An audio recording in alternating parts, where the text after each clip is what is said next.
frennies! Welcome back to my YouTube channel. So for today's video mga frennies ay mag-gel polish po tayo gamit itong AS Another Sexy Gel Polish.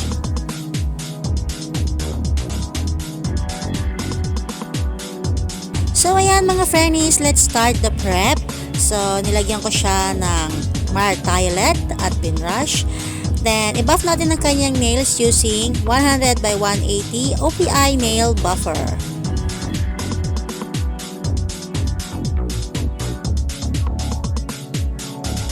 So, after ko siyang i-buff, let's push her cuticles.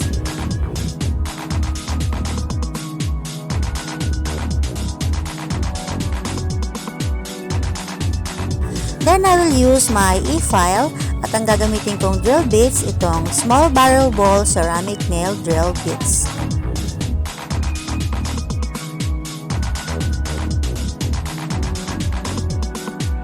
So after ko siyang masmoothen, I will remove her cuticles gamit ang nipper.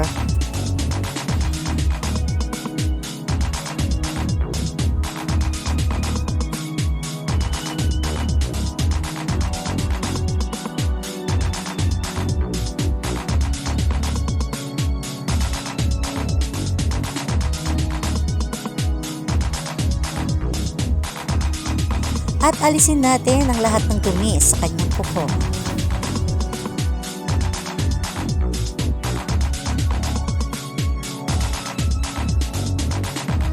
Then let's apply the dehydrator and the primer.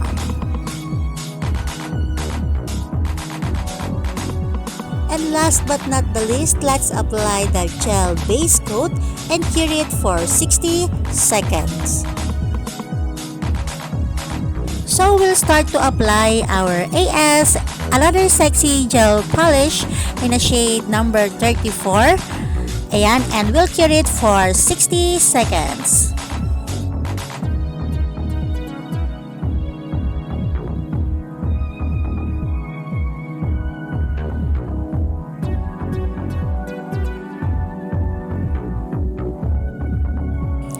Then we'll apply the second coat of AS Another Sexy Gel Polish in a shade number 34 and we'll cure it again for another 60 seconds.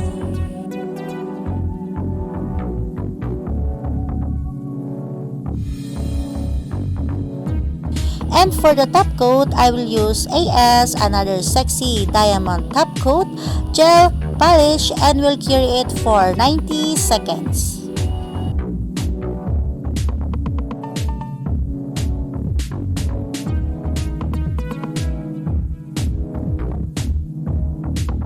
Charan! This is the final look ng ating Gel Polish Manicure using AS Another Sexy Gel Polish. Disclaimer lang mga frennies, all the products that I use in this video ay hindi po sponsored. So, thank you for watching mga frennies!